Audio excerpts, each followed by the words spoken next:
Oh, Tumini and Paimon. Fancy that. I didn't expect to run into you two here. Oh, hey, Coach Yan-san. What are you doing here all by yourself? Just so you know, Paimon didn't come here to train. Paimon's not looking to sign up for any diet plan or bodybuilding class right now. All right, got it. But seriously, what do you take me for? Some coach from hell? I'd never force a student into something they didn't want to do. That being said, a little aerobic exercise would probably do you some good. You could take over my patrol for a while. That would count. Yeah, all jokes aside, you're right. I'm looking for some help. The Collective of Plenty is holding a bodybuilding competition soon, and so many people have been busy squeezing in their last-minute workouts that we've run out of staff for patrols.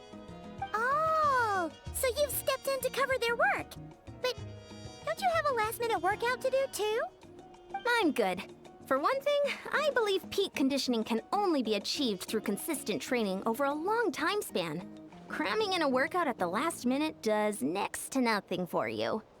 But more pertinently, well, as you can probably imagine, I'm not able to compete in any of the most popular weight classes, and there's no real competition in my own weight class. Yeah, that makes sense.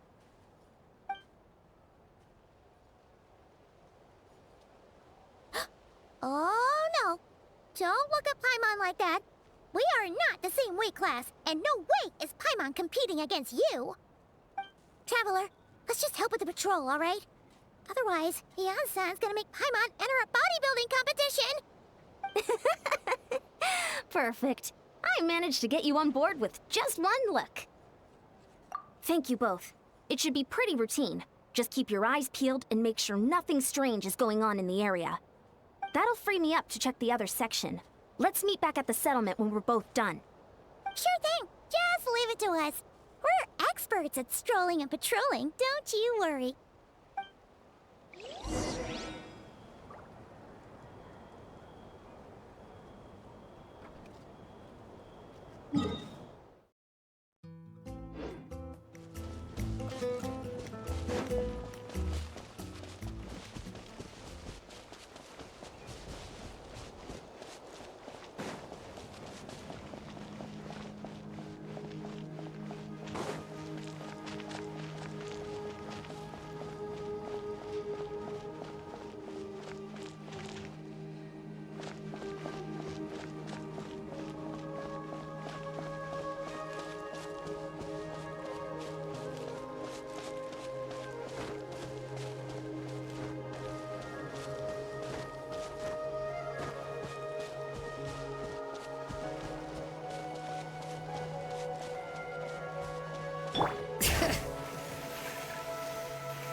What's this? Was there always a cave here? We should go take a look, right? Seems like a thing to do on a patrol.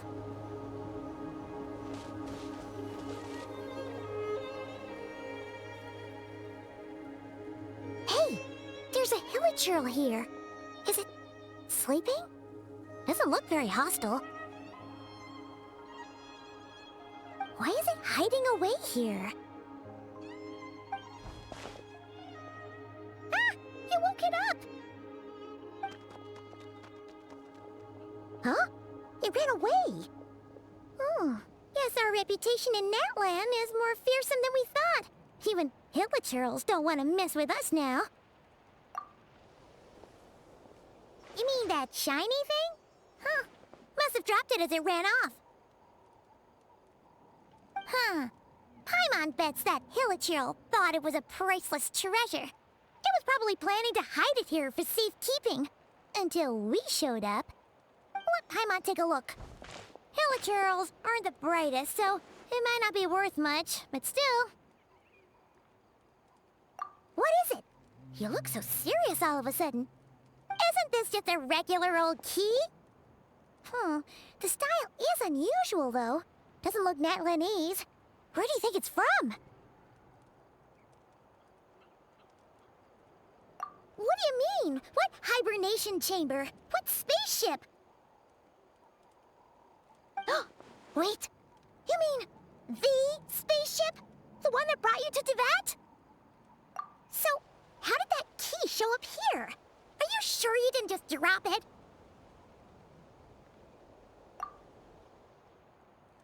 Whoa! Yeah, these look identical. So, if one of them's yours, does that mean the other one is... Knew it! Huh, the keys to a spaceship! Huh, somehow that really rams home the fact that you really are an actual alien. Oh, wait, no, descender. But anyway, now we know where it came from. The question is, how did it get here?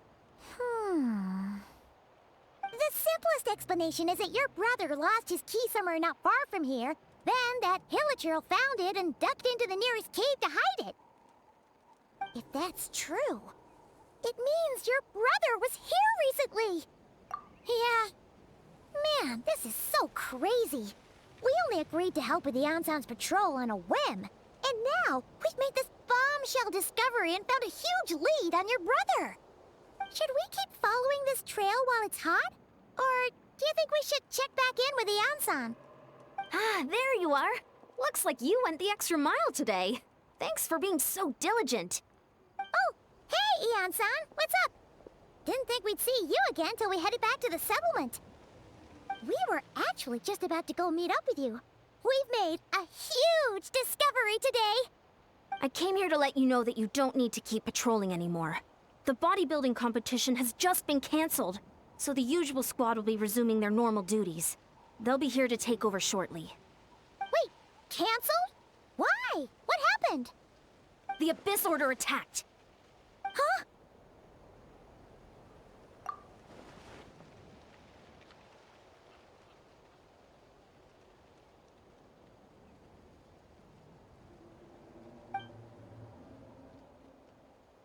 I've heard of the Abyss Order, but this is the first time I've known them to take organized action on such a large scale.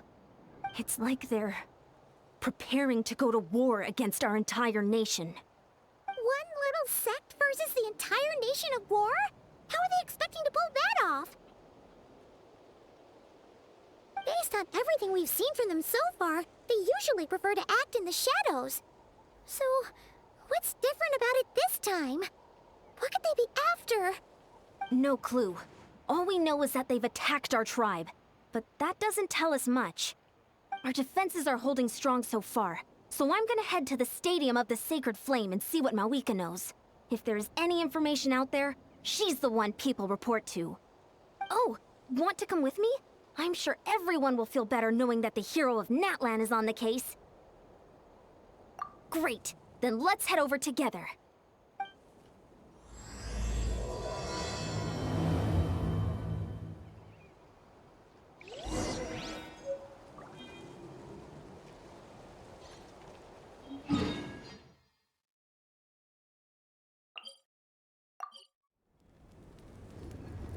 Mawika! Oh? Ah, great timing, Yansan. I was just about to send someone for you. And it's good to see the travelers with you. How are things looking? What's the latest word from the messengers? The Abyss Order has been spotted near several tribes at the same time. Clearly, this is a coordinated strike. Also, their numbers are much higher than expected. Their organization appears to have grown considerably, but because they're usually so secretive, this is the first we're learning of it. It sounds like they're throwing everything they have at us. What are they trying to achieve? That's what I'd like to know as well. Historically, Natlan has not been a hotbed of Abyss Order activity, and we have no particular quarrel with them. Could it be revenge, perhaps? Would they want to get back at us for our recent victory over the Abyss? Oh, seems unlikely. But then again, Paimon wouldn't put anything past the Abyss Order. It's too early to say anything definite. For the time being, we should continue monitoring the situation. How are the battles going? Not too many casualties, hopefully? Well, even if they're committing all their forces to the fight, they're in for a tough time. Our brave warriors have just emerged victorious from an all-out fight against the Abyss itself. Yep. We have a whole nation's worth of seasoned veterans fighting for us. Compared to the true Abyss, the Abyss Order poses a far smaller threat. They cannot endlessly replenish their forces for starters. However, this is still a war, so we must give it our all and do our utmost to minimize casualties. The tribes are organizing their defenses as we speak. Traveler, this is one war that Natlan can handle on its own. If you wish to stay out of it, you'll be safe here at the stadium with me. Oh? In what way?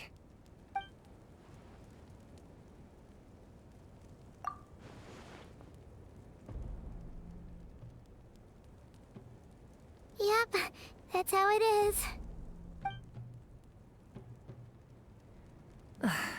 I see. My goodness, that is very personal indeed. If you don't mind me asking, do you have any idea what his goal could be? Safe to say, they're not exactly on the best terms at the moment. Ever since Paimon met the Traveler, she's been trying to track her brother down and get some answers. But he's been avoiding her. I see. So you two have fallen out. Huh. A pretty common occurrence between siblings. Well, yeah, that may be. But the stakes are a little higher where these two are involved. They certainly are. Although somehow it doesn't surprise me that a spat between the Traveler and Twin could affect the fate of the entire world. Just so I'm clear, you're still on Natlan's side, and you have no idea what your sibling is after. Is that right? Well, that's a relief. When you first mentioned your sibling, I was worried we were about to be thrust into an impossible position. Our reports say that the Abyss Order has focused most of their efforts against the Masters of the Nightwind. If you don't plan on staying here with me, I'd recommend going there to lend them a hand. I'll join you. Right now, the Collective of Plenty isn't facing a serious threat, so we should support the other tribes. Many thanks, you two. Anything you need, send word to me right away.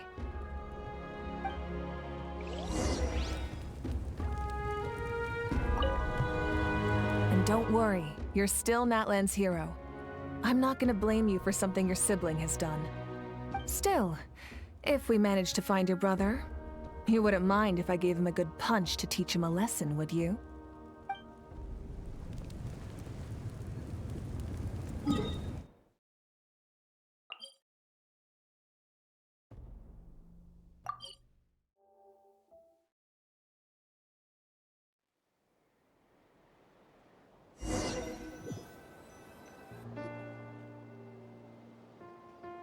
Look, it's Eulalie!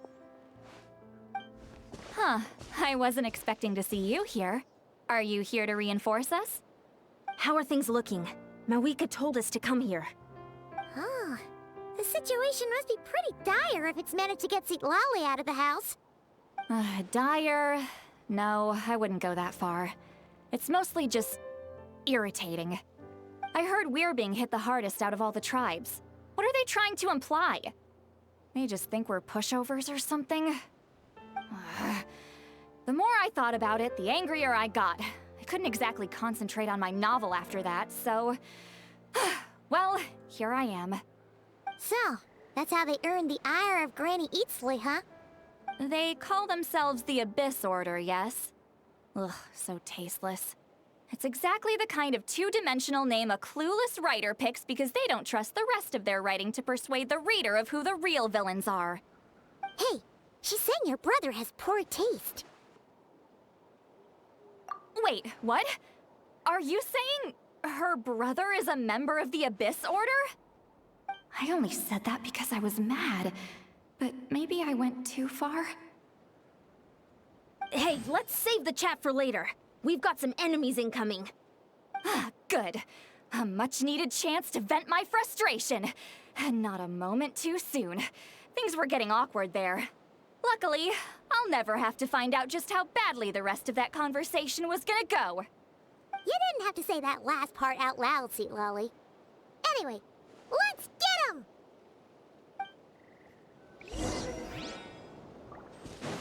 Show no mercy! Bring it!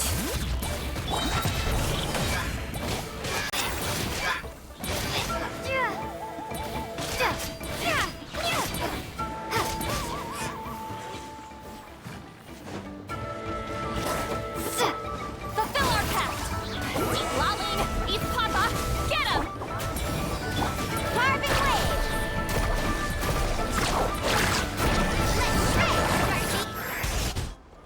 Phew, much better. That's more like it. Oh, impressive work, Granny Eatsley. If I'd known you were on the case already, I might have reconsidered whether your tribe really needed reinforcements. If anyone should be reconsidering, it's the Abyss Order.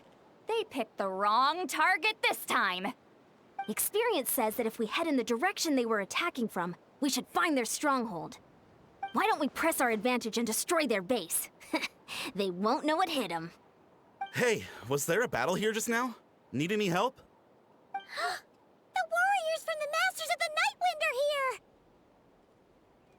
The battle against the Abyss is still fresh on our minds, so everyone's used to working together. Well, morale's high and everyone's here. Let's go take down that stronghold!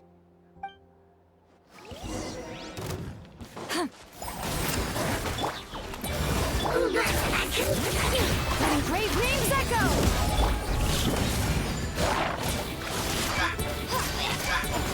Forward! Crush them!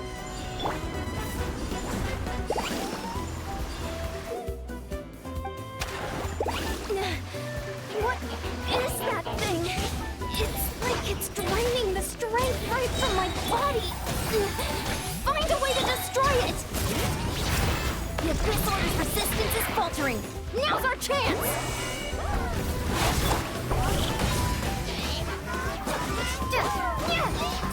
Bring it! But the mountain's veins...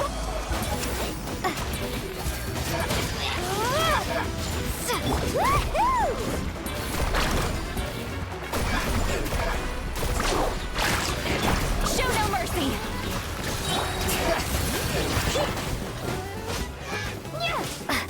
Warriors! Attack! After them!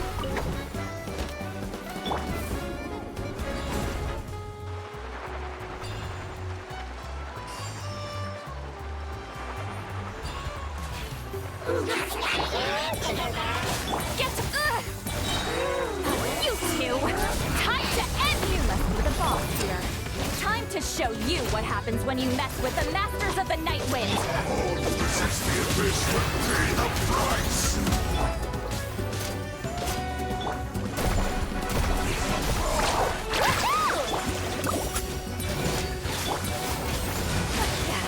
Suffer the wrath of Eatsley! Bring it!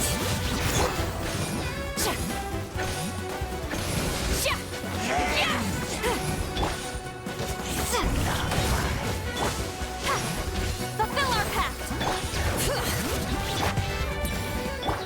You two! Time to end them!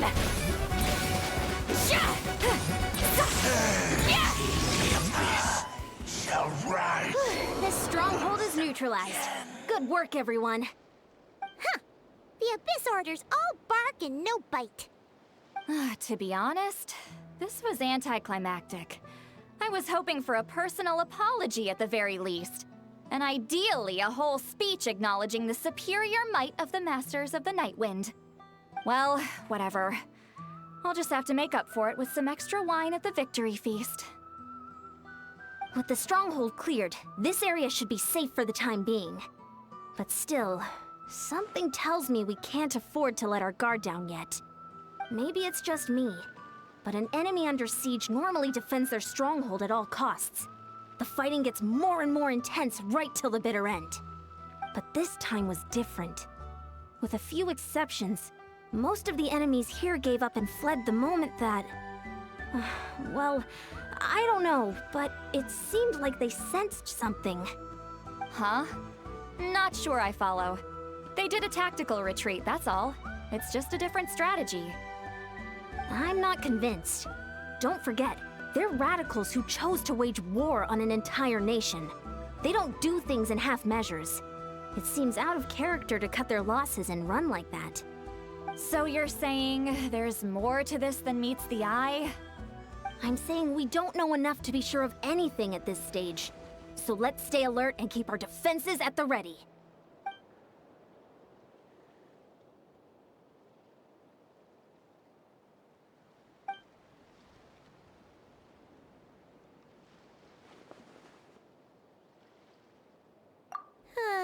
Paimon had a hunch you might say that.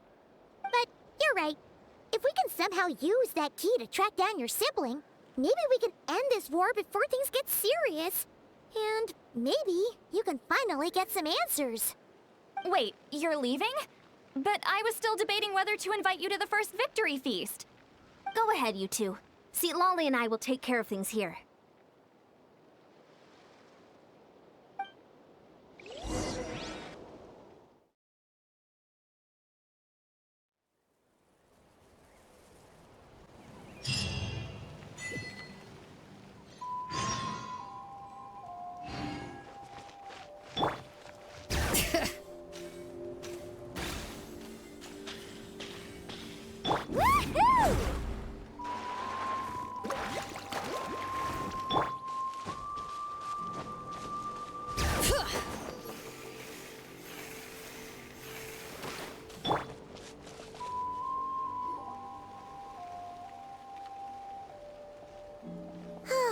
And we're back where we started.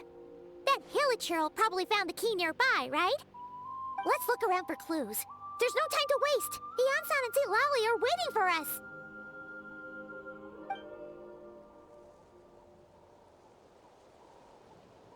Ugh. We've scoured the entire area, but still nothing. How the heck did the key end up in that hilichurl's hands? Are we supposed to believe that it just fell out of your brother's pocket as he passed by? Seems kinda ludicrous to lose something so important in such a dumb way. But then again, who knows? Sometimes in life, things just go missing and that's that. Oh, thank goodness! Someone's here. Please help me! Huh? Who are you? What happened?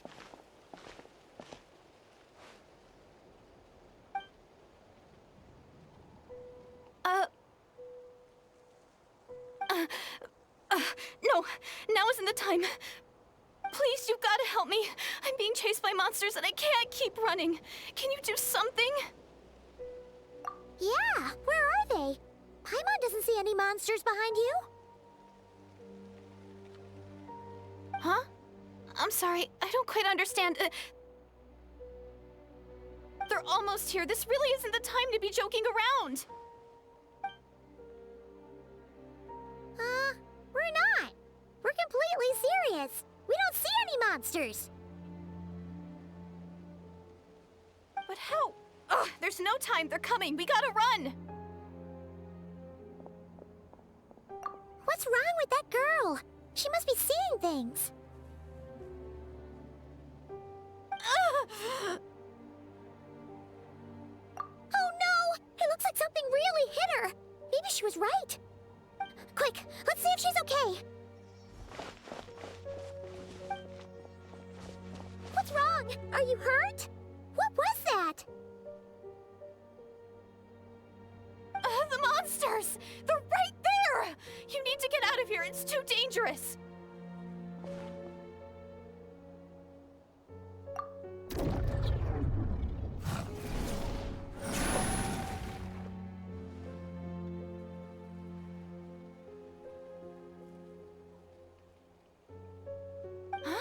Oh, now you finally see them. Well, it's about time. I nearly kicked the bucket just now. Great! Thank you, Savior. Savior?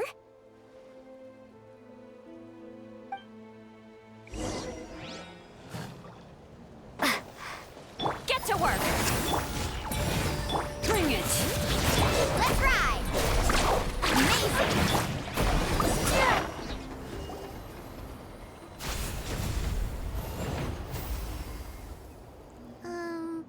You done? Paimon still can't see anything anything, so she can't tell. You just looked like you were slicing at thin air. Kinda funny, actually.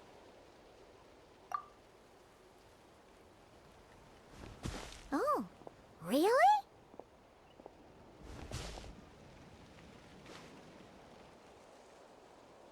Sure.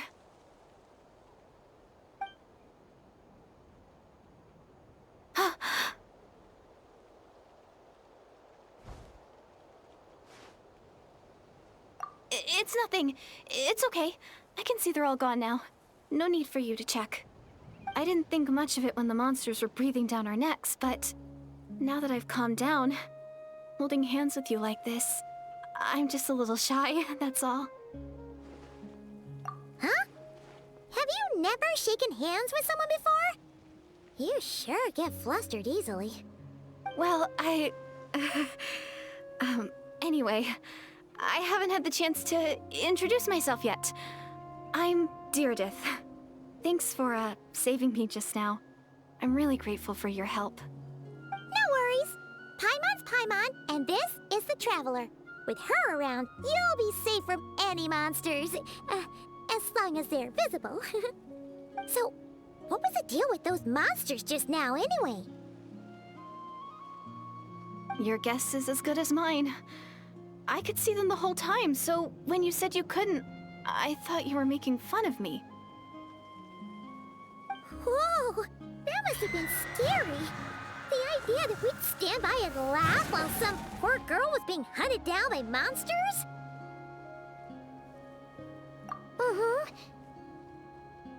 Don't worry, we aren't like that. When we say we can't see something, it's because we really can't see it. But more importantly, did the monsters hurt you? How bad is it? It's nothing serious. But I did sprain my ankle back there. I won't be doing any more running for a while. Good idea. We'll take you.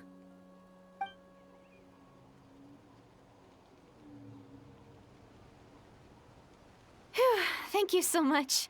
Despite getting injured, I still feel much safer with you around. I'm gonna stay here until I heal up.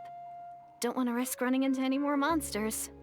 Yeah, you already took a big enough risk coming out here all on your own. So, where are you from, Deirdith? A small village, far away from here. I walked for what seemed like forever and lost my way, so... yeah, I have no idea where I am anymore. Maybe all these trials and tribulations are part of the journey. No one said finding the Savior is gonna be easy. Huh. That's the second time you called the Traveler a savior. What's all that about? Oh, sorry. It just slipped out. I was caught off guard. The resemblance is so uncanny. Anyway, let me start from the beginning. There was once a sage who passed through my village.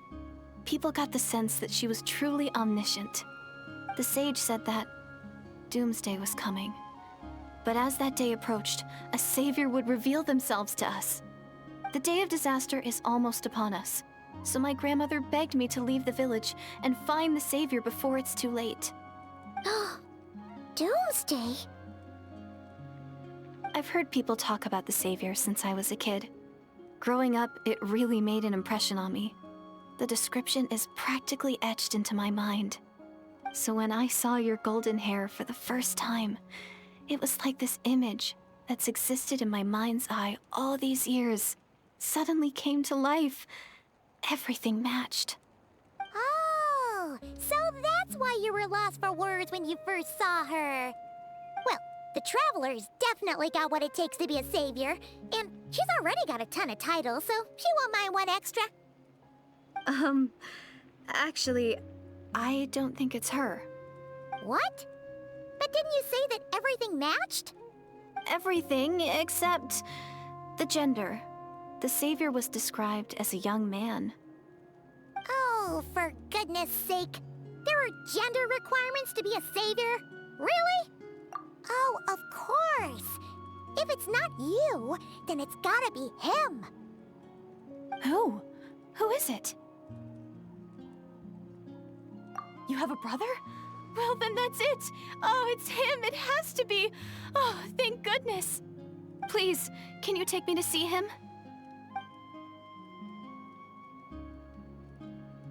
Huh.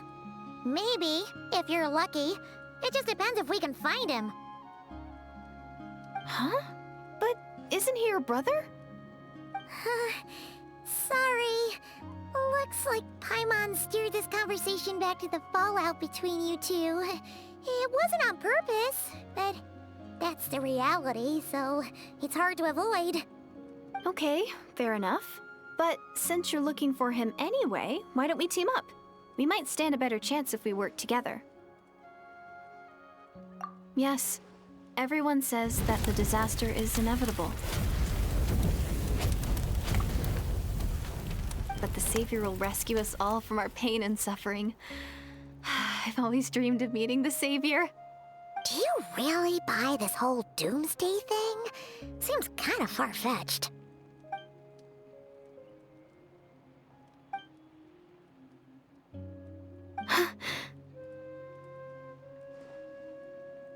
See? She broke eye contact. Sure sign of a guilty conscience. Time to press her for answers. What's wrong, Deirdis? Something's clearly bothering you. You want to tell us what's going through your mind? Oh, I just, how should I put it? The Traveler looks just like the Savior of my dreams. And it's not every day that the Savior of your dreams swoops in and saves the day in your moment of crisis. So I'm just a little overwhelmed, that's all. 3 seconds of unbroken eye contact is the limit. I don't think my mind and body can handle any more than that. What do you mean, limit? What happens after 3 seconds? I'm sorry. Please forget that I said anything. Let's just leave it there for now. Like I said, I'm going to hide here until I feel well enough to move again. If you manage to find the Savior in the meantime, please come and let me know. Thank you. Are you sure you'll be okay here on your own? Do you have enough to eat? I'll be fine. I might not be much of a fighter, but I know how to stay hidden.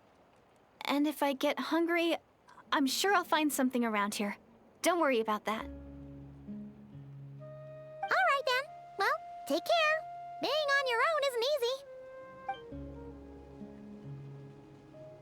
What a mysterious girl. We should definitely keep an eye on her. But hey, at least she seems to like you. And it sounds like she's gonna help look for your brother when she's healed. Anyway, this is probably all the progress we're gonna make for now.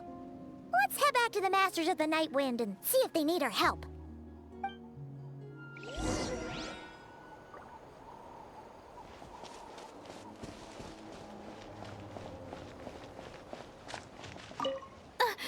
Don't worry, I'm fine. I just need some time to myself.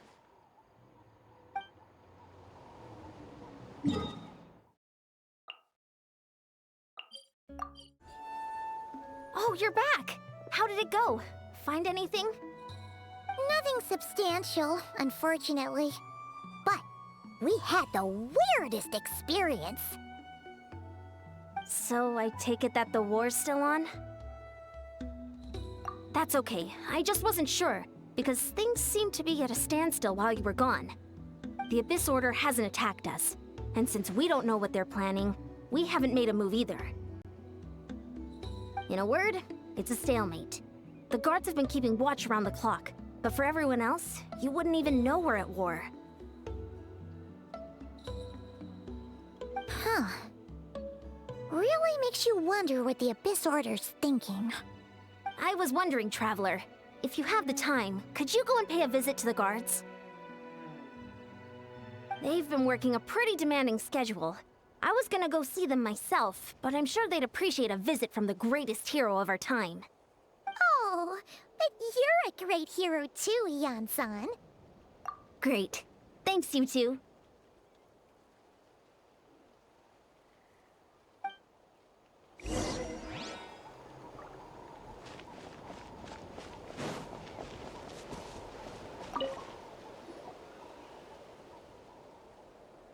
Wow, Tumaini, our hero.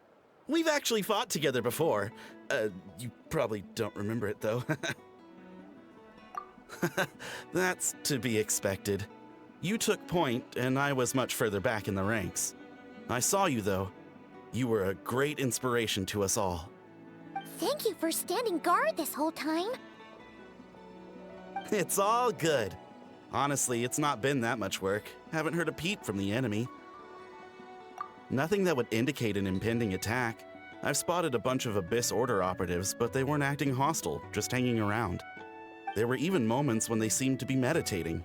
At least, that's what it looked like to me. Maybe it's part of their religion or something.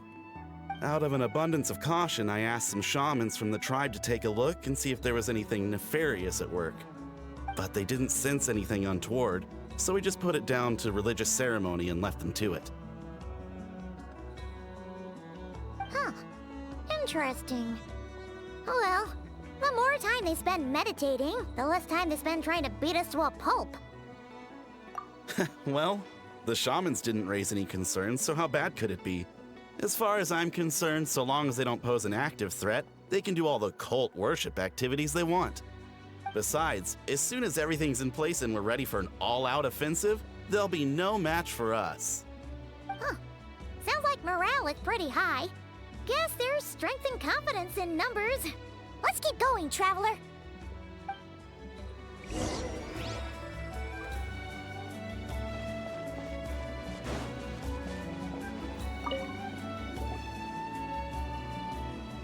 Huh?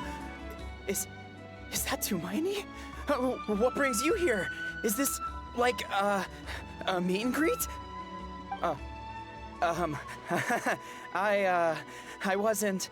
I'm so nervous. Hey, come on! You'd march to war without so much as blinking. What's so scary about a chat with a Traveler, huh? It's not the same thing at all. There are plenty of chances to go to war. But a one-on-one chat with our great hero? That could be a once-in-a-lifetime opportunity. How can I not be nervous? What if I say something wrong? Or if my posture's bad? Or if I accidentally make a weird expression with my face? One bad impression can stick for life.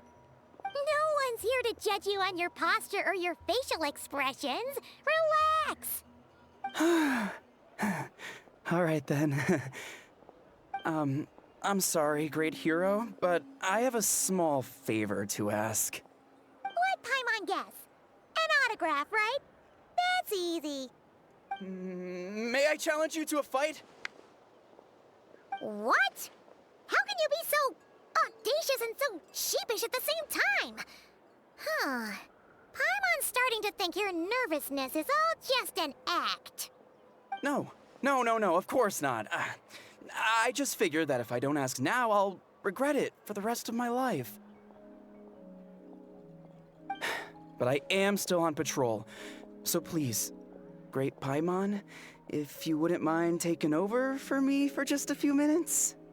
Ugh, again with the sheepish audacity. Just pick one or the other, will you?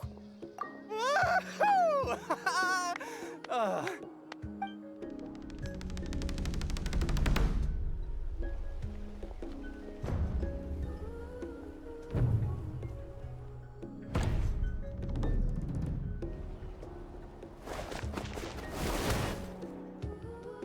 Obviously, I never expected to win, but until now, I didn't appreciate just how great the gulf was between us. I'll be bragging about the day I got to spar with Tumaini for the rest of my life. Today's really my lucky day. Ugh, Paimon can't keep up with you. Your tone has changed all over again. Now you've had a spar with the Traveler. What gives? Well, some people connect through conversation, but we warriors bond by sparring. And now that I've had a bout with the hero, we're no longer strangers. Nothing to be nervous about anymore. Okay. Well, to each their own. But Paimon's still gonna stick to conversation. Not at all. We haven't spotted any new enemy movements. As Paimon expected, nothing here either. let's do another lap and get back to Yan-san.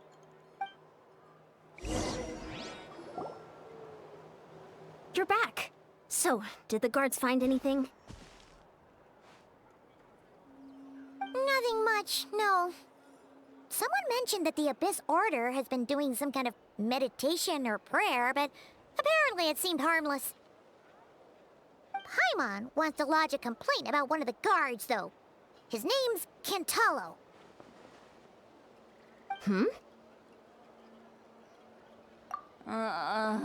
Traveler?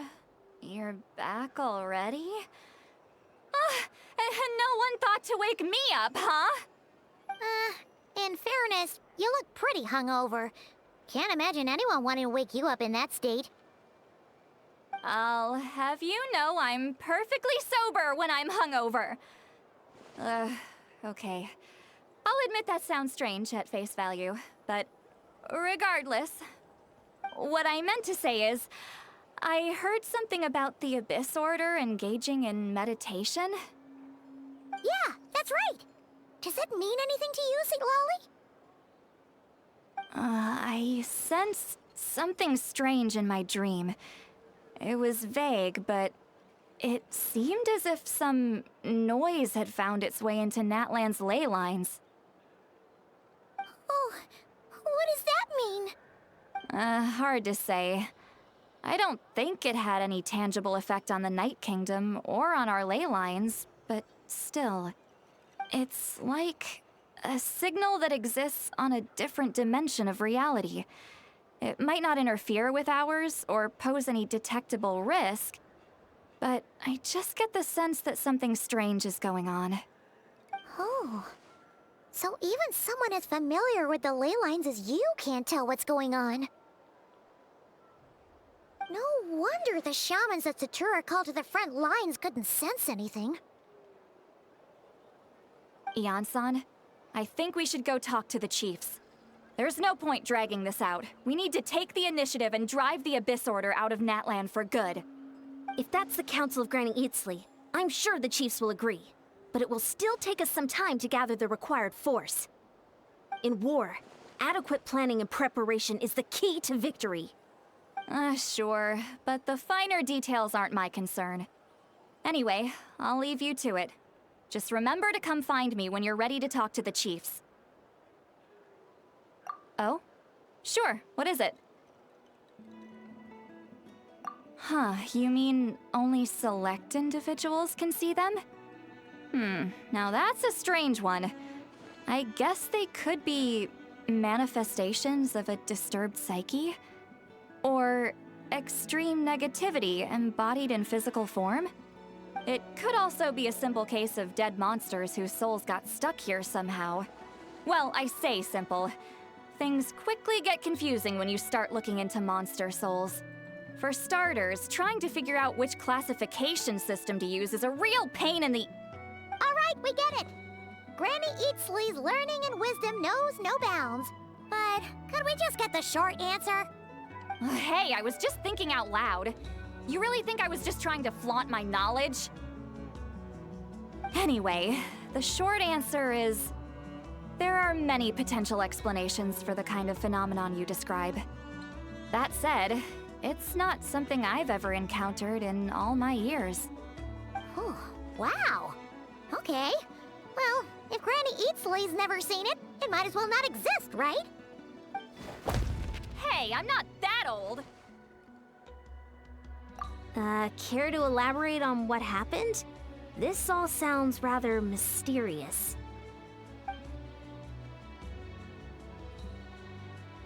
Really? You had to hold her hand to see the monsters? Sounds a little contrived. Huh? That's the part that bothers you? Maybe the point is more that it requires direct physical contact, whether that be hand-holding or otherwise. But that's neither here nor there. What bothers me is, it sounds like she's convinced that your sibling, the leader of the Abyss Order, is a savior. That really makes me question whose side this girl is on, and whether what she told you about her background is actually the truth.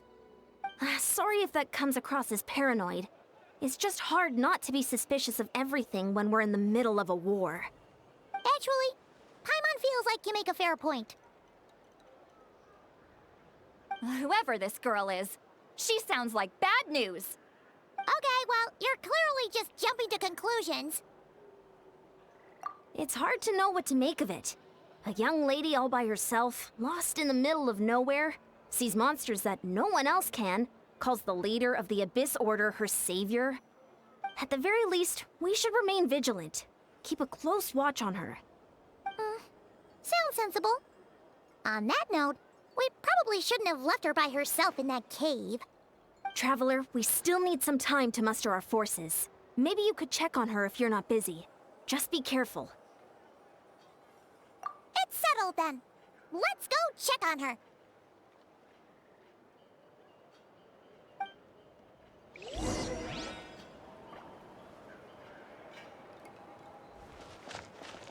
Why holding hands? Why that specifically? Why not literally anything else? I'm not normally so suspicious of strangers, but at times like this, the safety of the tribes has to come first.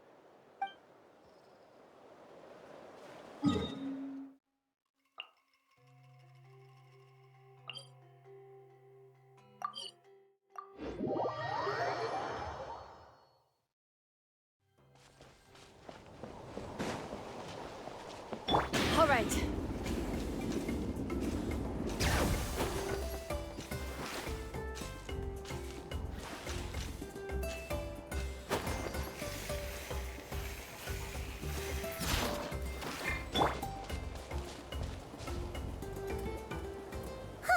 Here we are.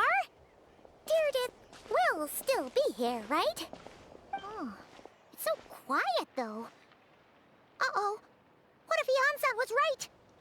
Maybe she never intended to stay here at all.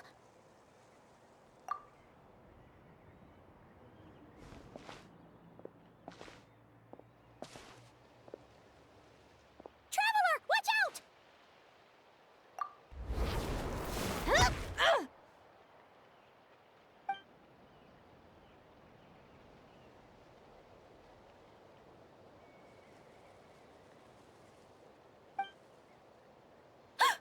Oh, sorry. I didn't know it was you. I heard a noise and I thought it was the monsters coming to get me. Did I hurt you? Oh, I'm so sorry. I wasn't thinking straight. Phew. That was scary. Paimon thought we'd walked into a trap. Maybe we shouldn't have sneaked in without announcing it. Then you would have known we weren't monsters. To be honest, I've been really on edge since you left. I just have this constant feeling that any second, the monsters are gonna come back and get me. And it's not like I can run from them. There's also no way to cook here. It's good you got back when you did. Another hour and a half and you probably would have found me starved to death. Oh, that's weirdly precise. Though, it does explain why your attack on the Traveler was so weak. Wait, if you really thought you were gonna starve or get killed by monsters, why'd you promise that you'd be okay here on your own? I just didn't want to lose face in front of my hero. She already saved my life once. That's more than enough. I just don't want to come across as a constant burden. Huh. For someone on the brink of starvation, you're pretty preoccupied with your image. What's the real reason? What? That is the real reason. I'm kind of bearing my soul here, you know?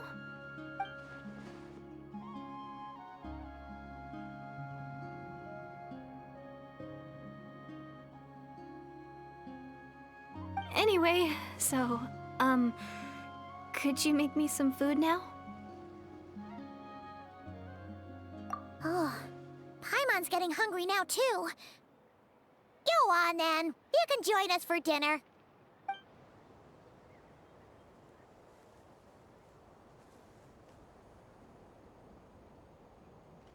Whew. I am so full. Thanks for saving me, again. Starvation feels like a distant memory now. Huh. You can really pack it away, Deardith. Guess that explains how you had the energy to make it this far. I tried so hard to hold back, but it looks like I still came across like a total glutton. Paimon didn't even realize how late it is. Hey, the night sky here is really pretty. Yeah, and it's all thanks to you both that I'm able to relax and enjoy it. I was cooped up in that cave the whole time you were gone. Now, I'm finally out.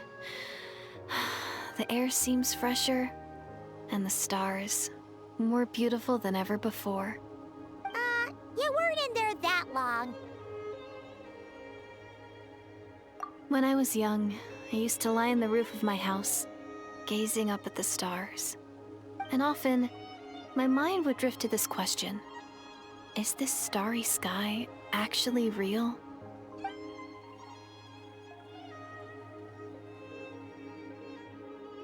But my grandma would tell me the answer to that question doesn't really matter. Think of all the people in our village who spend their entire lives here, she'd say.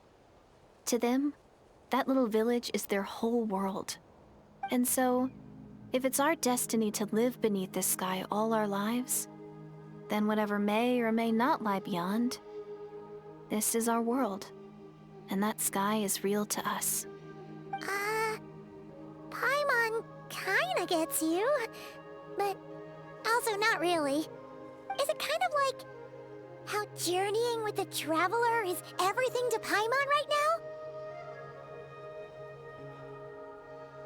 I really treasured my world for a really long time. The village was my everything. The houses, the scenery, stories I always loved to hear about the Savior. But I could never bring myself to agree with Grandma. Even if the village was my entire world, I still had to know what lay outside its borders. Yeah! Go you! So, I finally ventured out and set off on my journey to find the Savior. I'm going to make my world bigger, one step at a time. And I'm not going to stop until I've seen what's beyond the stars. Maybe then, I'll finally get an answer to the question I had as a child. Who knows? Maybe one day, I'll be sitting and chatting just like we are now, but with someone from another world. Yeah, one day. Oh, if only we could tell her. But it's probably best not to open that can of worms right now. I need to find the Savior and protect my world. Then, I can make sure it continues to grow. That's the most worthwhile thing I can think of doing, so I've been giving it everything I've got. You know what? That's pretty cool. Paimon kinda wants to root for you now. Oh, sorry. I got a little carried away. I always get chatty after a hearty meal, just like my grandma.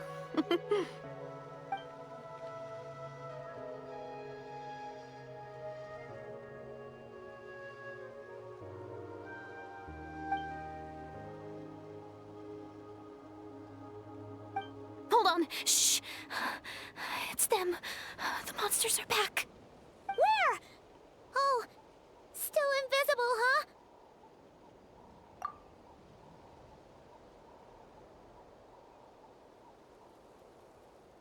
Can you see them now?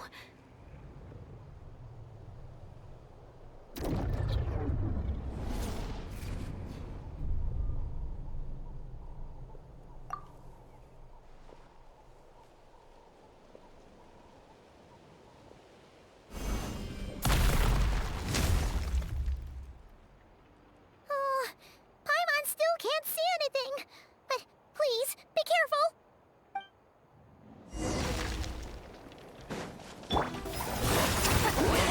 Suffer the wrath of dainsleif!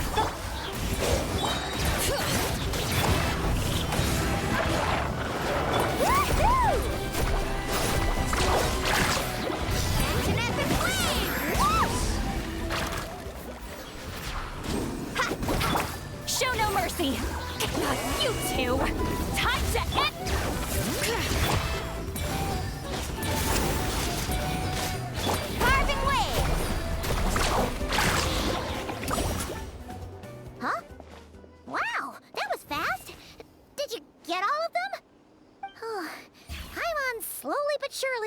to the sight of you fighting thin air. You doing all right, Deirdith? Deirdith? Hey, it's okay. There's nothing to be scared of anymore. Oh, I'm fine. I just spaced out there for a moment. You spaced out? That's a pretty bold move under the circumstances. I was just... the image of the Traveler fighting to protect me. I was trying to commit it to memory. Seems like the least I can do. All right. Whatever floats your boat. Anyway, there are no more monsters in the area, and it's getting late. Why don't you stay here tonight? Sounds reasonable to Paimon. What do you think, Traveler?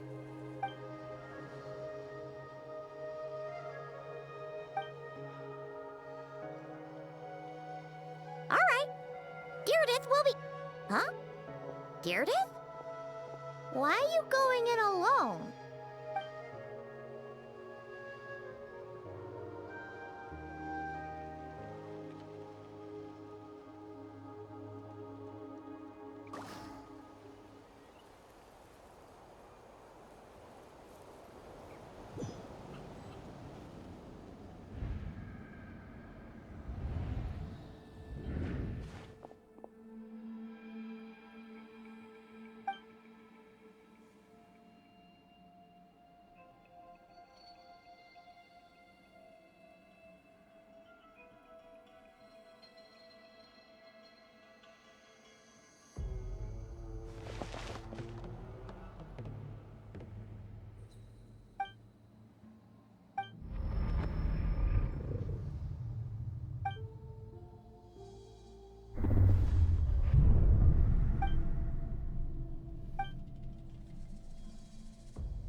Doomsday, a fitting name indeed.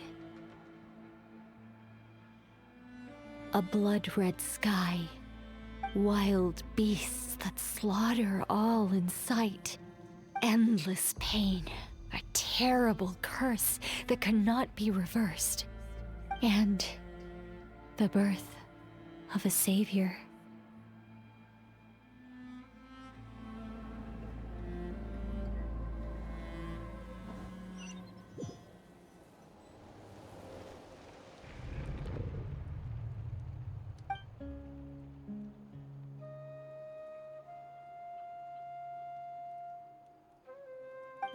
You're awake. I'm sorry. I didn't mean to,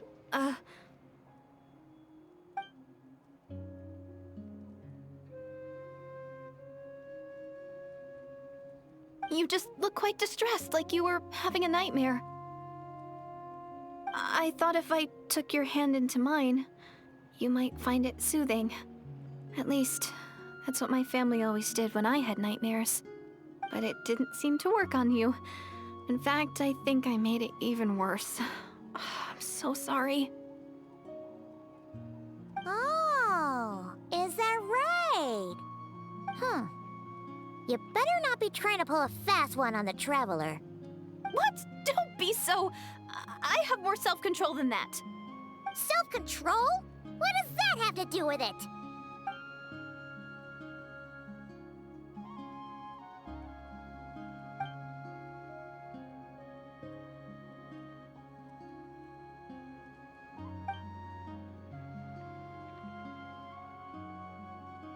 Ugh. No way is Paimon getting back to sleep after this. You go ahead. But for the rest of the night, Paimon is staying up to keep an eye on this young lady. Oh, do I really seem that shady to you?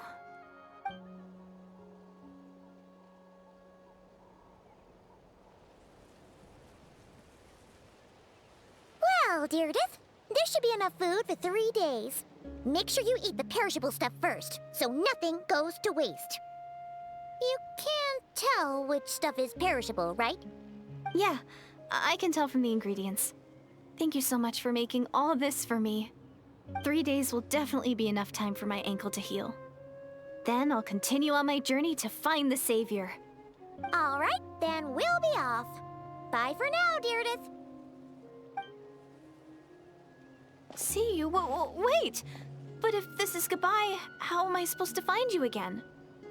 Oh, I mean, what if I find your sibling? How am I supposed to let you know?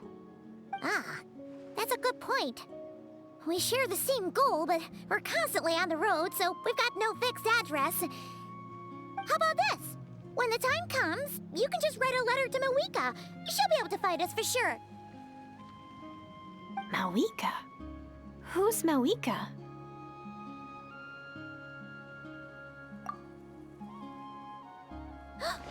It's the Abyss Order! They're here! But it doesn't look like they're marching to war. More like they're running away? Where? What are you talking about? A bunch of Abyss Order thugs. You don't see them? They're heading right this way. That's strange. I guess it's my turn to not be able to see the monsters.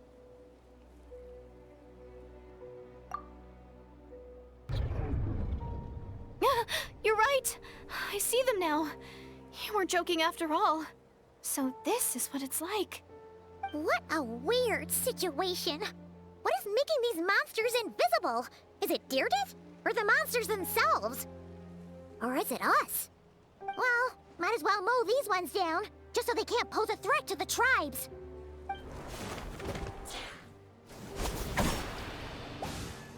Woohoo! All done! Their morale seems super low. Guess they really were on the run, huh? So there's no more of them, right? I still can't wrap my mind around this. Why couldn't I see them until you took my hand?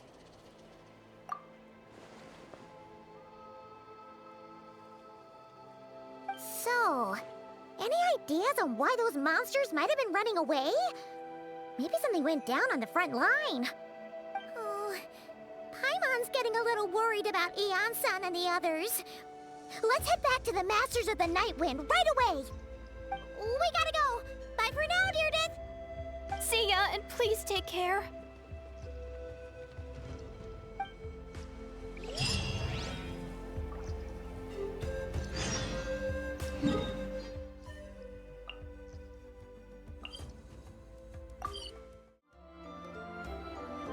Hey, Eon-san, we're back. We ran into quite a big group from the Abyss Order just now. Has something happened at the front? The front line has collapsed.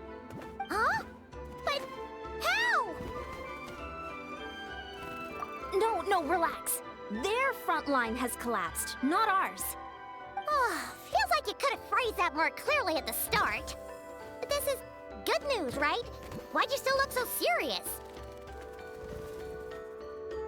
No, we're still mustering troops. Nowhere near ready to go on the offensive.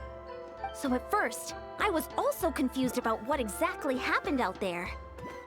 But just now, I got the full story from a guard who was on the scene. He watched the enemy lines crumble in real time. What did he see? One person. Just a single individual. They stormed the enemy lines and attacked with a vengeance, cutting them down like paper dolls. They wielded an unknown power and fought with a sword style that no one recognized. The guard who relayed this to me said that before he even had time to react, the enemy was decimated. I'm only recounting what I heard, and I'm sure the guard in question must be exaggerating to some extent. But still, we have to identify this person. And assuming they're a neutral party, we'll need to figure out how to engage with them. Clearly they're a force to be reckoned with, so we don't want to come across as too weak or too hostile. It's quite a diplomatic conundrum. You don't need to sweat it, Eon-san. From your description, we're already pretty confident that we know this person. Honestly, with the Abyss Order acting out so publicly, it's about time he showed up. Dainsleif!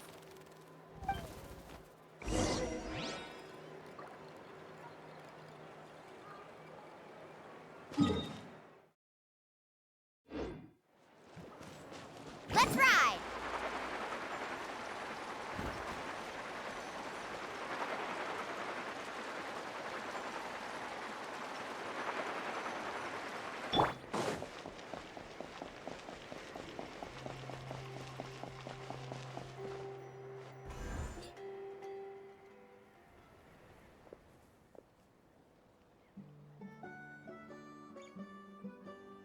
been a while, Dane. And yeah, after we heard what went down, we figured you'd shown up. You caused quite a stir, you know. Oh, this is a friend of ours from Natlan. Her name's Ian-san. She insisted on coming here to thank you in person. It is my honor, Mr. Dainsleif. Thank you for breaking the stalemate in our war against the Abyss Order. Natlan is fortunate to share a common enemy with such a mighty warrior as yourself.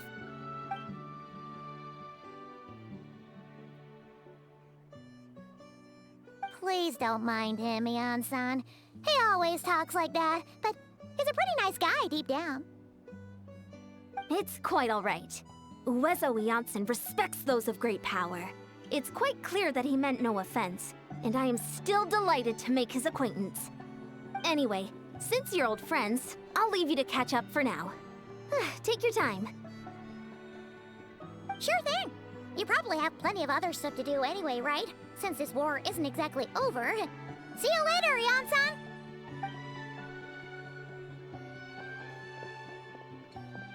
Hey, Dane! Would it have killed you to be a little more polite? She's our friend!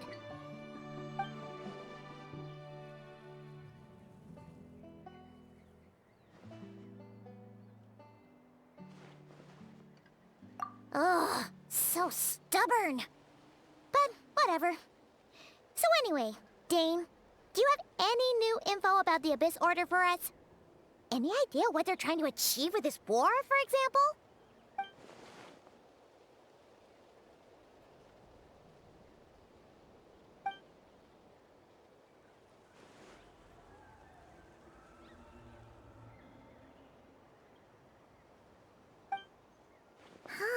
We thought so too. But it sounds like you're no closer to learning what that goal is than we are.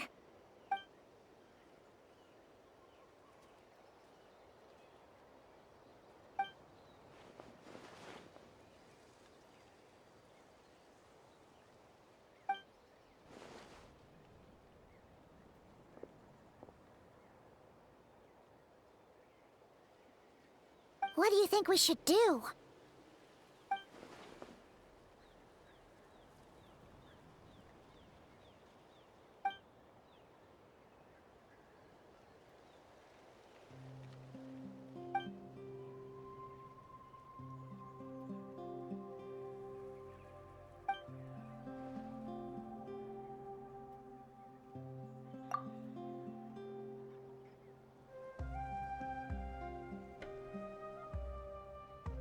Paimon gets it. Nothing in the world can satisfy you like making mincemeat out of the Abyss Order, right?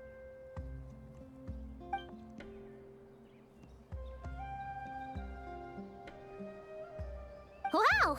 Okay. A rare, candid response from Dane.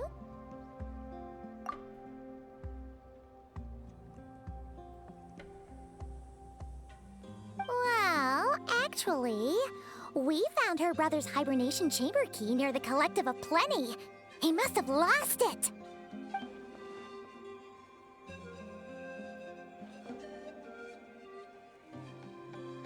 Oh, and there's more! After finding the key, we also ran into this weird girl.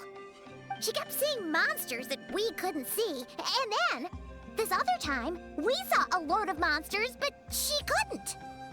She also said she was on a journey to find the Savior. Her description of this Savior matched the Traveler pretty closely, so we figured it's probably her brother.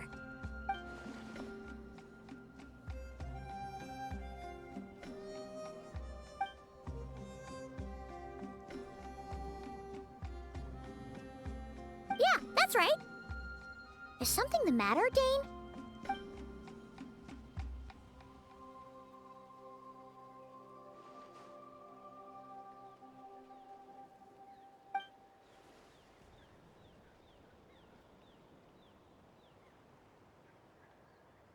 Wait, wasn't her brother called the Prince, though? Where did this Savior thing come from?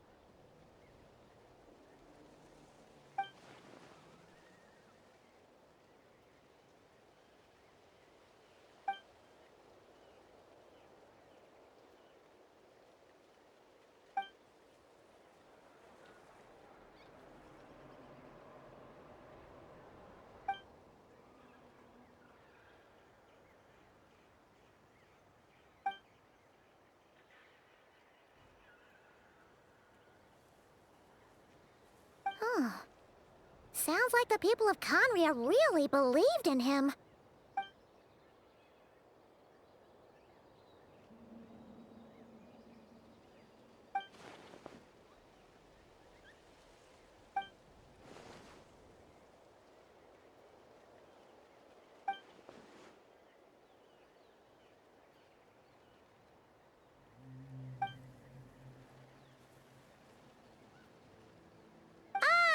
Paimon gets it now.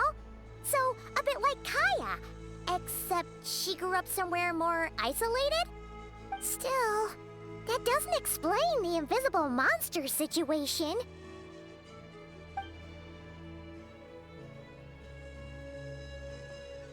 Sure. Also, why don't you stay with us at the Masters of the Night Wind for tonight? You must be tired after all that fighting today.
Is that Dane and Neon-san discussing strategy together?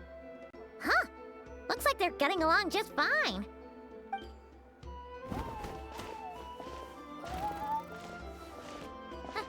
Morning!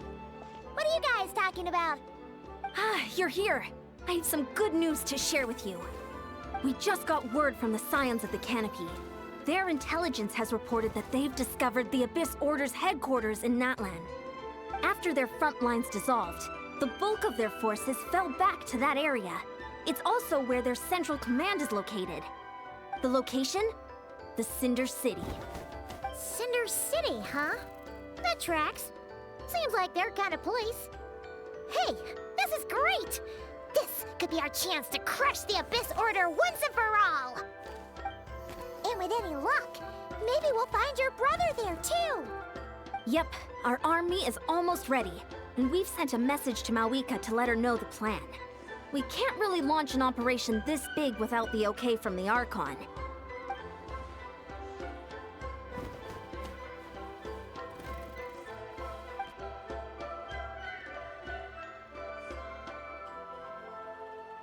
I've already explained my reasoning, Mr. Dainsleif. I understand your concern, but an immediate strike is not on the cards for us.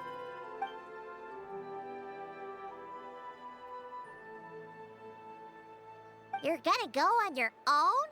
Come on, be sensible. Just wait a tiny bit longer, and you'll have a whole army going with you. It's all right. I support your decision, Mr. Dainsleif. Huh? Shouldn't you be talking sense into him? I admire his courage, and I believe he is strong enough to take on the Abyss Order on his own. And even if things don't go to plan, he just needs to bide his time until we arrive with reinforcements. Mr. Dainsleif, I wish you the very best of luck.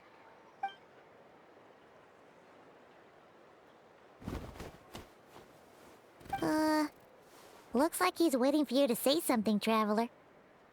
Oh, for a second there, Paimon actually thought he was gonna brave it alone. And then he called his own bluff.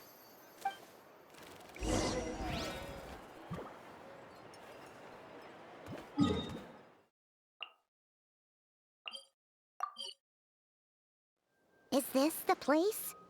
The Abyss Order's hideout in Natlan?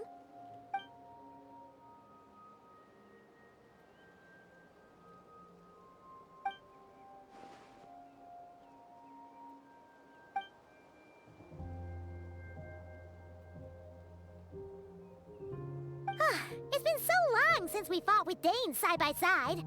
Paimon's confident we can clear this place out long before Eon-san arrives. And if you get to meet your brother again, even better. Let's go!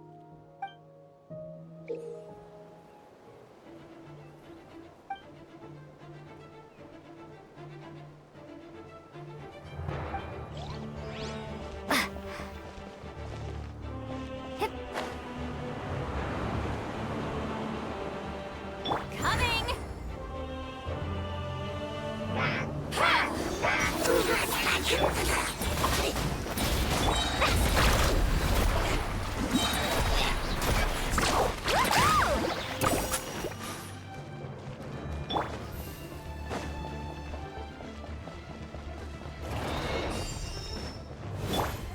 Fulfill our pact!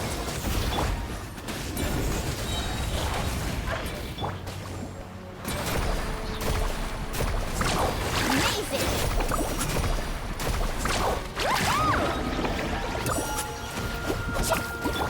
Get to work! From the ashes, you will have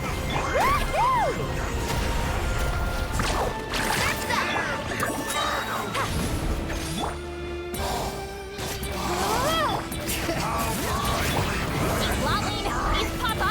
Get him! This is a very different battle from the one we fought with Eon-san.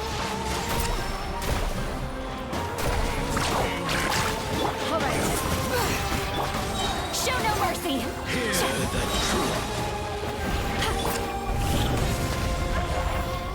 my holy proclamation. Suffer the wrath of Eastleif! Power of revelation shall set you free. The truth shall. Get to work!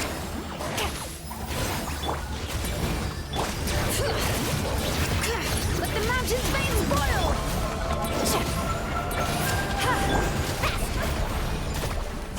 Woohoo! Amazing! Fulfill our pact! Lolline, he's Papa! Get him!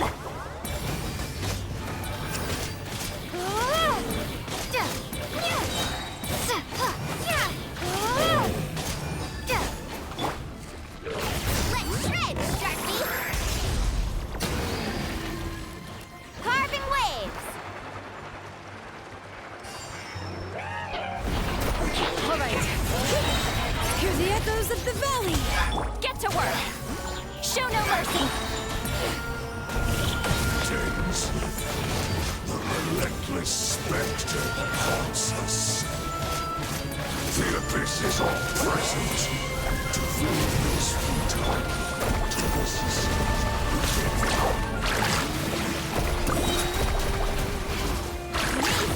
All right.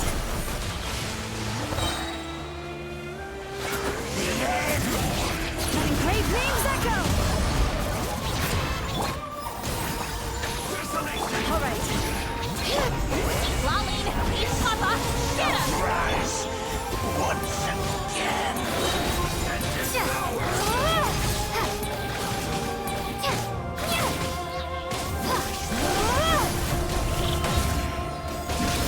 Fulfill our pact!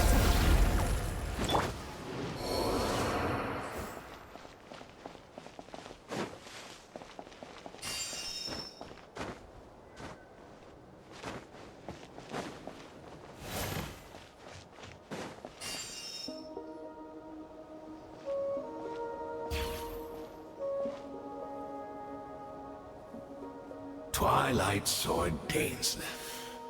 Is this really what you want?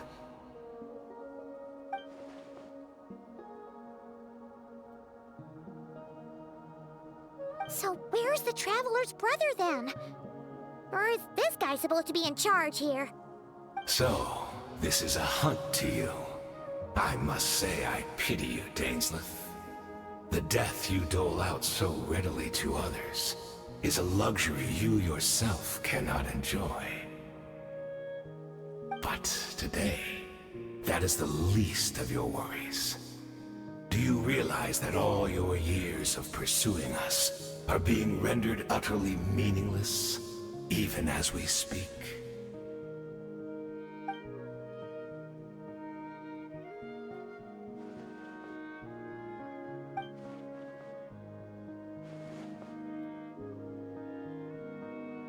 Then allow me to be frank. As far as we are concerned, our prince has already won by other means. And I do not merely mean this battle. No. His Highness has achieved something far greater. For today, the Abyss Order's greatest wish has finally been fulfilled.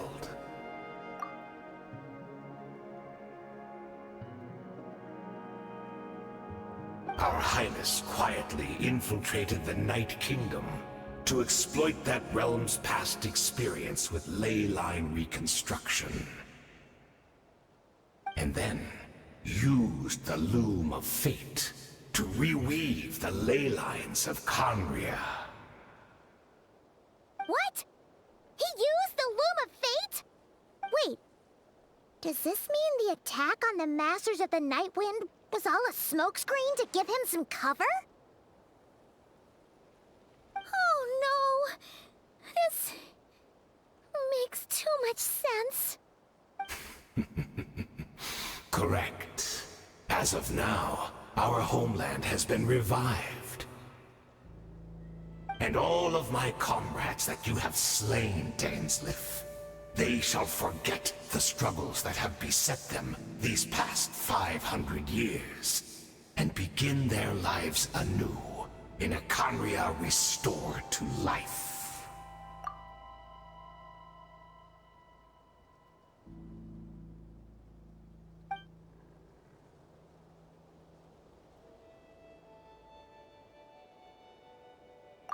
Right!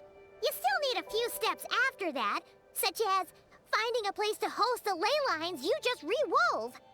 Plus, if it was really so easy, Moika and the captain would have had a way easier time during the war.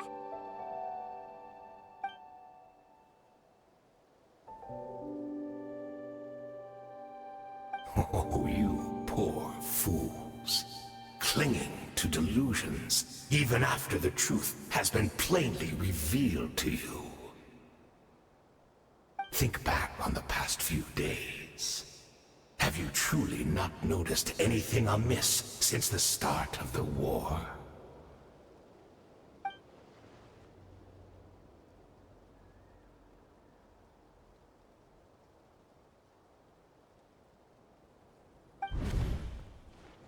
I sensed something strange in my dream.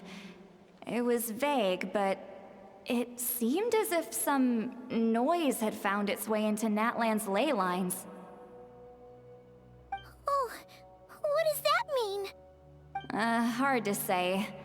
I don't think it had any tangible effect on the Night Kingdom or on our ley lines, but still.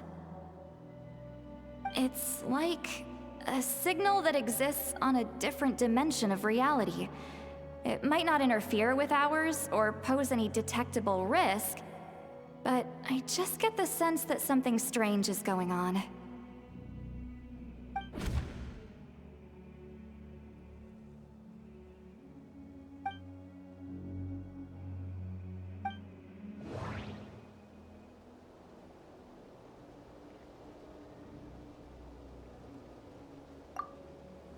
According to a guard stationed near the Masters of the Nightwind, many members of the Abyss Order were seen idling around during the lull in the conflict, even settling down to meditate.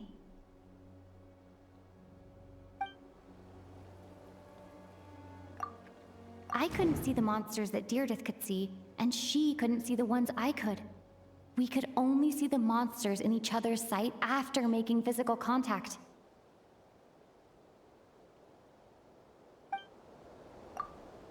The Abyss Order retreated when we attacked their stronghold with Yansan and Sitlali. This isn't their usual style. No. That could have been a tactical decision.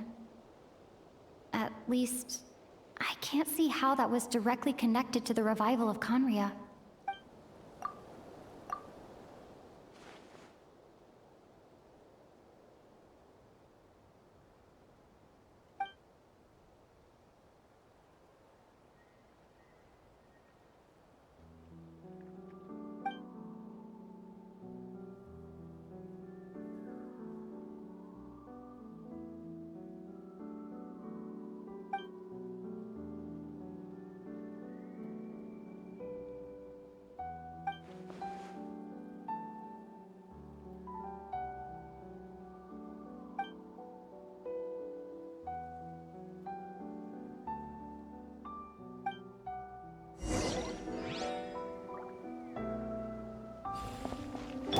Get to work!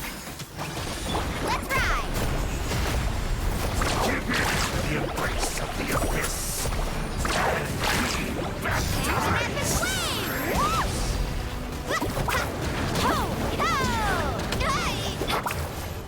Fulfill our pact!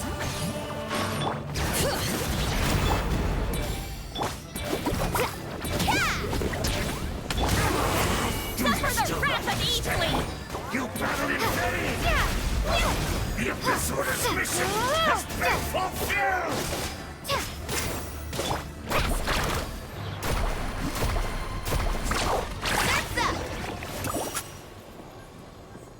That should be all of them, right? So, we've destroyed the Abyss Order's headquarters in Natlan, but somehow, that didn't feel satisfying at all. Are you still thinking about what that guy said? You look really worried.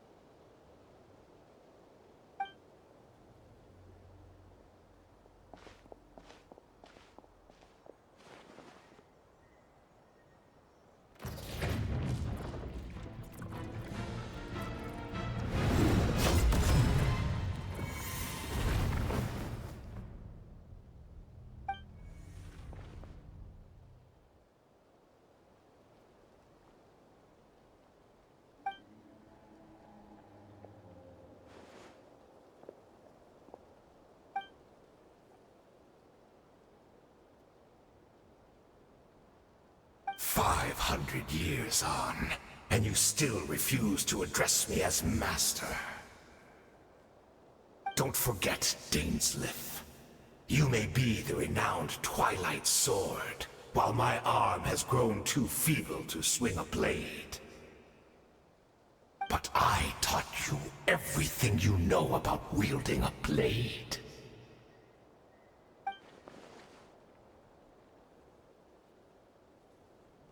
Be that as it may, under the circumstances, I see no further reason for us to fight. The curse of immortality means neither of us has a way to completely destroy the other.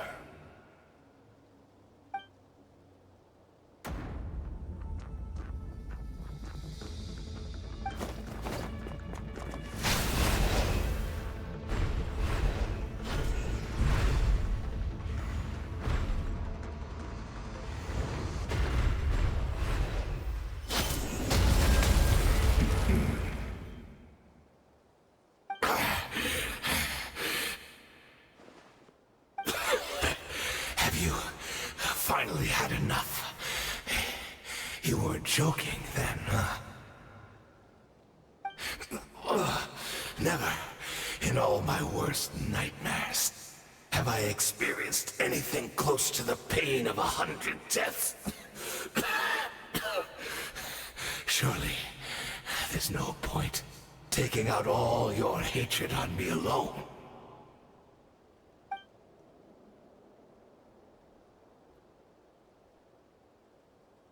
All right, I believe you. Still, are Aren't you at least a little tired now? Why don't we sit down, perhaps? Chat a little. Hmm?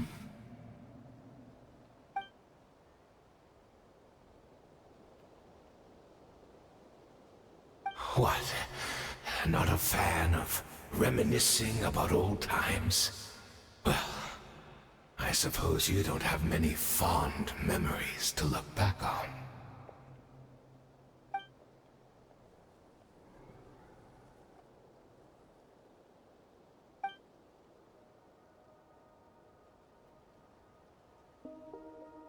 Indeed.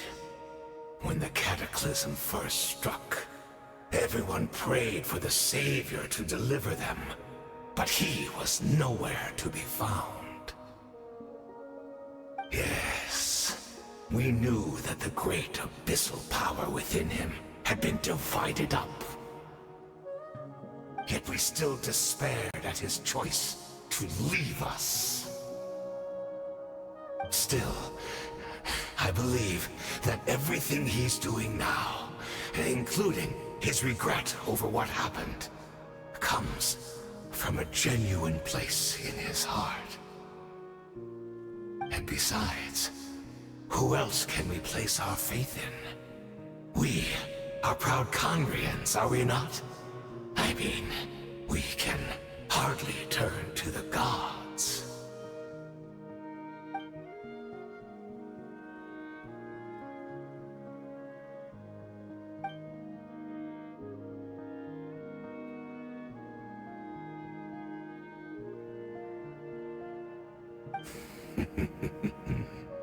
Is that so?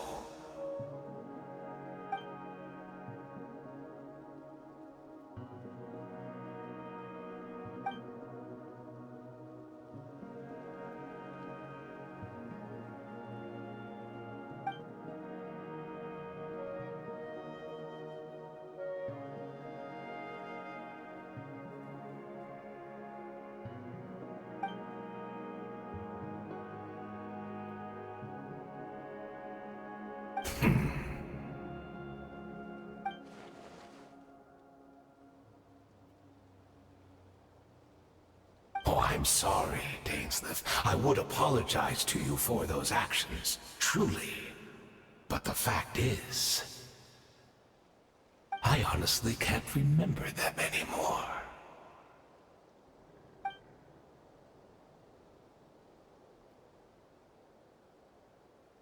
Look at me. Look at what has become of me. Only by the Abyss's grace have I managed to maintain this physical form. But as for the rest, memories, spirit, emotions, personality, they have long become eroded, fragmented beyond recognition. Even if mine was a past steeped in sin, or in shame I once longed to hide, I would wish to remember it. Without my history, I fear I will become another person entirely. I would like to apologize for any misdeeds that are mine. So please, tell me everything. Tell me about the Conria we once called a home.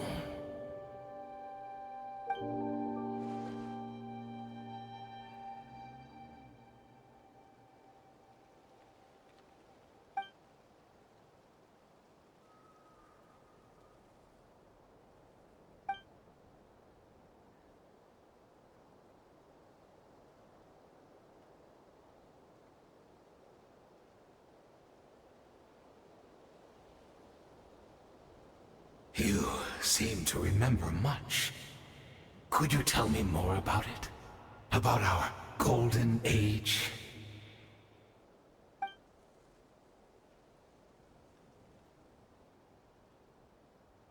Is that so? What a pity. But this will be quite sufficient, as long as the loom of fate heard what I could not.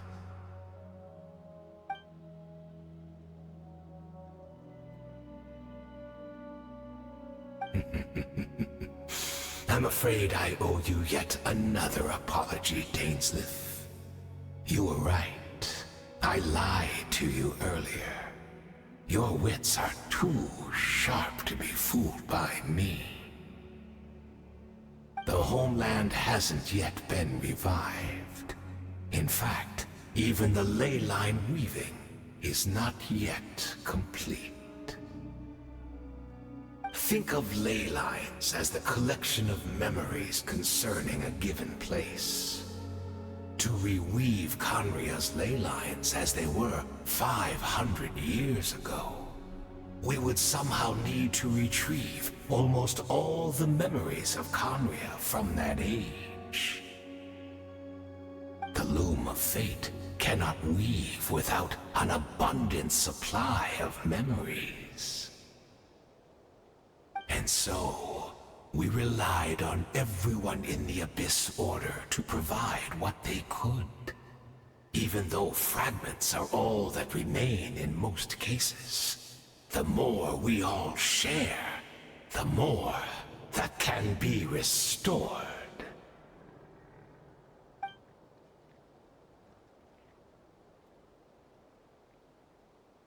Indeed, we, a people in exile, stranded 500 years in the future, will weave our homeland anew and bring the nation of our dreams back into the real world.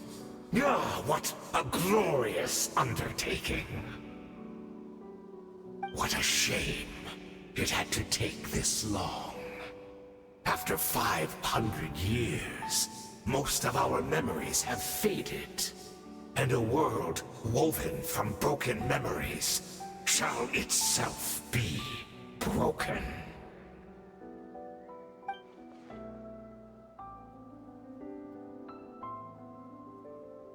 Precisely, for you possess a ring left to you by your elder brother, which continuously resets your body's condition. Of course, your memories are susceptible to erosion just like ours. But of all Conrians who remain, you are sure to remember the most. We had to obtain the memories in your mind, whatever the price. Even if it meant sacrificing our entire army as bait.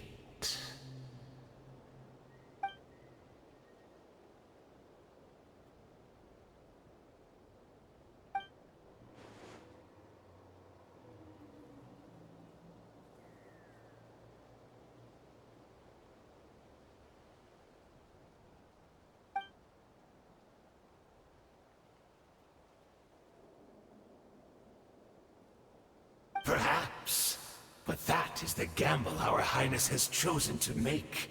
And thanks to you, the loom of fate has now finished weaving the ley lines. New Conria is complete!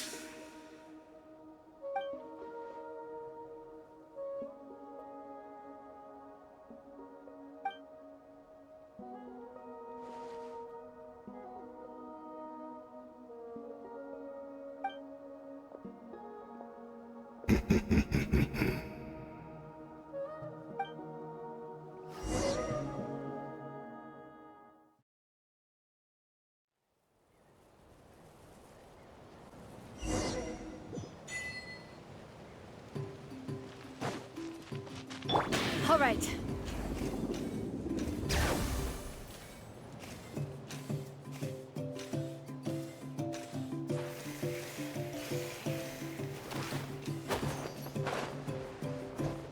Woohoo!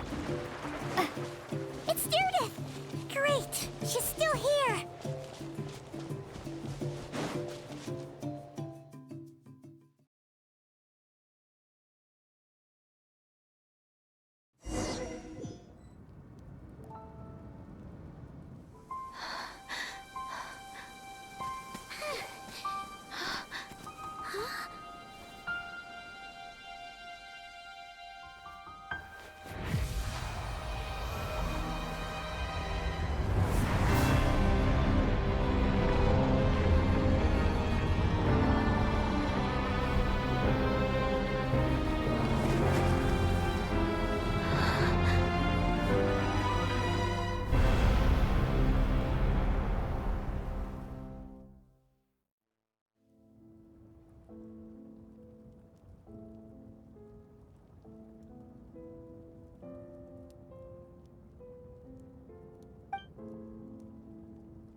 We're not from the same world, are we?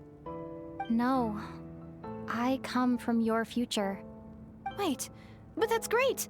That means the world isn't going to end. In that case, tell me, what happens to Conria? What happens to my homeland? No, wait. Don't answer that. We can only fight for our future. If the future is unknown, I still believe the Savior can turn things around. I'll carry on looking for him, even if you're not there to protect me. Although, in a way, I've already found my Savior. It's you. You protected me, and I believe you can protect us all. You're the one who can change everything. It's just too bad that we're not from the same time or place.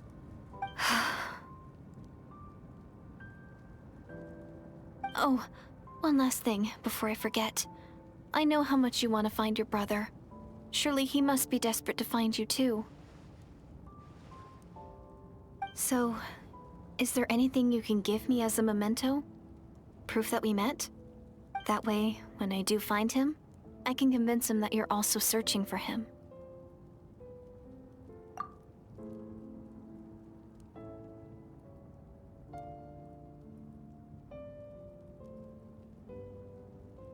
Huh? What is it?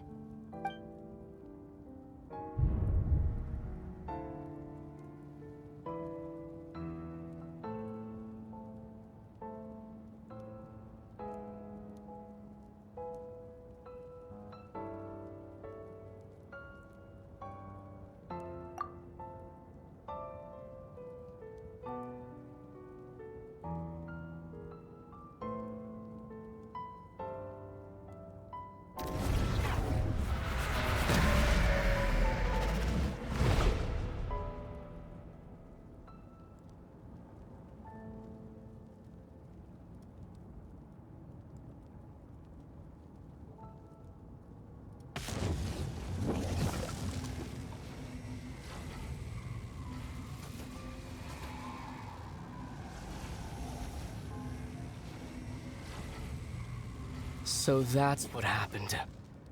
Istaroth, the ruler of time, must have had a hand in this. There's no other way that this meeting could have taken place. I knew only the ending. I've always been curious about the events that led to it. When the Cataclysm first began 500 years ago, I, as the Prince of Conria, was preparing to do my part, to fight back with all my might. But then this girl, Diridith, she found me. The irony was that even as she desperately begged me to save the world, she brought me news of you. I was stunned, and I was suspicious of her claim that you were searching for me. But then, she showed me the key to your hibernation chamber. We'd been separated ever since I awakened in Teyvat. I searched the whole planet and found no trace of you anywhere. And then she brought me that news at the worst possible moment. I was faced with an extremely difficult decision. I desperately wanted to see you again. But Conria was in equally desperate need of my help. I knew that no matter what I chose, I'd regret my decision for the rest of my days. So I steeled myself against the guilt and made my decision. I went to see you, but when I found you, you were still in hibernation. Even the key to the chamber was still secure on your person. I couldn't make sense of what I was seeing, but there was no time to think. I just grabbed you and ran. That's where we are right now. An intersection in our memories. This question has haunted me for the past 500 years. I never imagined the answer would come to me like this. So, my actions 500 years in the future set everything in motion. Are you mocking me, Istaroth?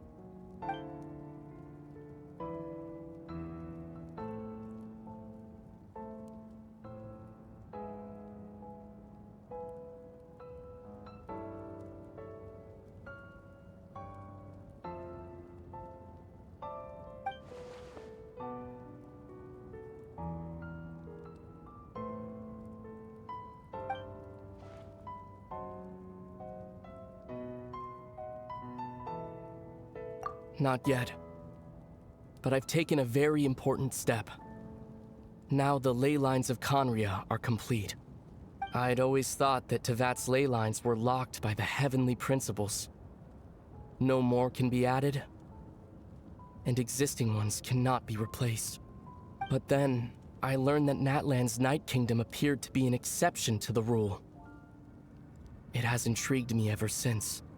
So, I directed the Abyss Order to feign an attack on Natlan, buying me some time to enter the Night Kingdom and negotiate with the Lord of the Night. Unfortunately, for other reasons, even the Night Kingdom cannot host any new ley lines. The most I could get was some room to carry out the weaving process.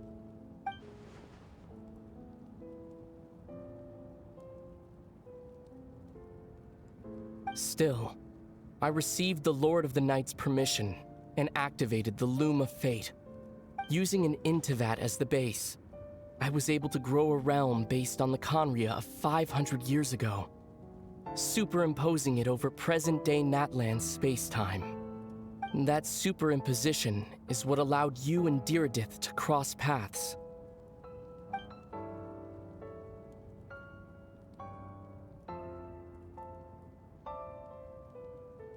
After that, the new Conria was enriched with memories of the old, drawn from the Abyss Order's members in their meditation sessions. With those memories as raw materials, and the superimposed realm as a template, the Loom of Fate finally finished its work. What I now hold in my hand is the Atlas of the New World. This is the product of the Loom of Fate, holding within it the entire network of new Conria's ley lines. With this, the nation once known as Conria can rise again. One day, I will find a suitable host location for it.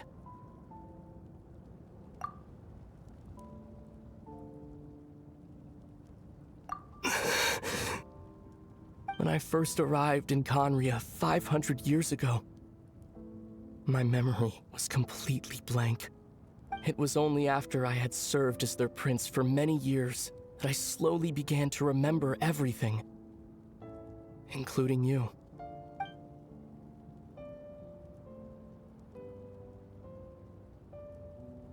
But recovering old memories didn't simply erase the part of my life I spent in Conria. I still see it as my second home. That is why my guilt weighs so heavily on me. But even so, that only constitutes part of my motive. More importantly, if I wish to speak with the heavenly principles as an equal, I will need the might of an entire world behind me.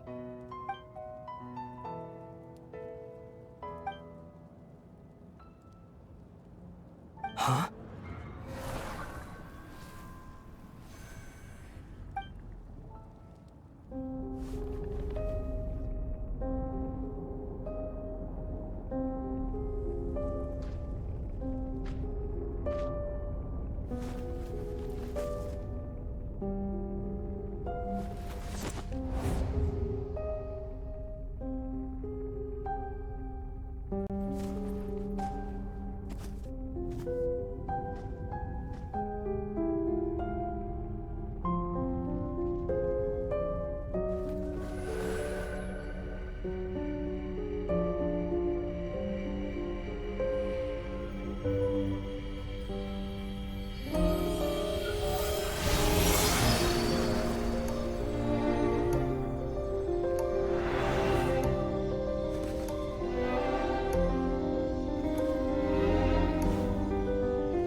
Our hero is back! Everyone's been waiting for you! The Abyss Order made a full retreat before our forces even arrived on the scene. All thanks to your efforts, no doubt. Oh, and Mr. Dainsleif's, of course. What's wrong? You look upset. Paimon doesn't know the details either. The Traveler just disappeared after taking Deirdre's hand. It was like they got sucked into another world. Paimon was looking all over for her, and then she suddenly reappeared, right back in the same spot. But looking a lot more glum.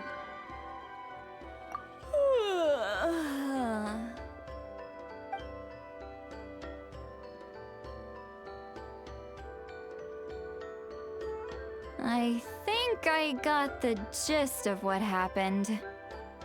Something to do with your brother? I spoke with the Lord of the Night in a dream just now, and learned quite a lot. Huh? You met your brother? And you didn't think to tell Paimon right away? Well, oh, never mind. Paimon can see that you're pretty down right now. But let's go over everything later, all right? What your brother accomplished? It all but defies comprehension. I was stunned when I heard about it too. But what surprised me the most was that the Lord of the Night actually chose to allow it. The Lord of the Night did try to explain it to me, but in a word, it's complicated. During the war with the Abyss, Mawika had an argument with the captain. Mawika believed that we should fight to protect our culture and memories, while the captain believed the preservation of the ley lines should come before all else. So, the Lord of the Night was very intrigued when presented with the Loom of Fate, and informed of its ability to weave ley lines. She saw your brother's actions as a potential third option, namely to preserve an entire nation in the form of an atlas. Preserve a nation? You've definitely lost me now. You're not the only one. Paimon's got no idea what's going on either. With that in mind, the Lord of the Night gave the go-ahead once she was satisfied that the Loom of Fate wouldn't have any real effect on Natlan. However, I believe she imposed an additional condition of her own. An additional condition? Did she ask for something in return? No idea. She wouldn't tell me what it was. Huh. All right, well, let's not overthink this for now. We just won a war. Time for a well-earned drink to celebrate. I trust the Lord of the Night unreservedly. I'm sure she only involved herself to take a problem off our hands, so it's one less thing for us to worry about. Don't you agree, Traveler?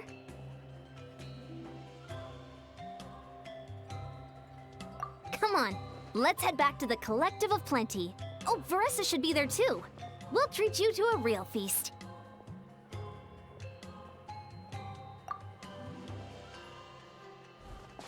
Huh?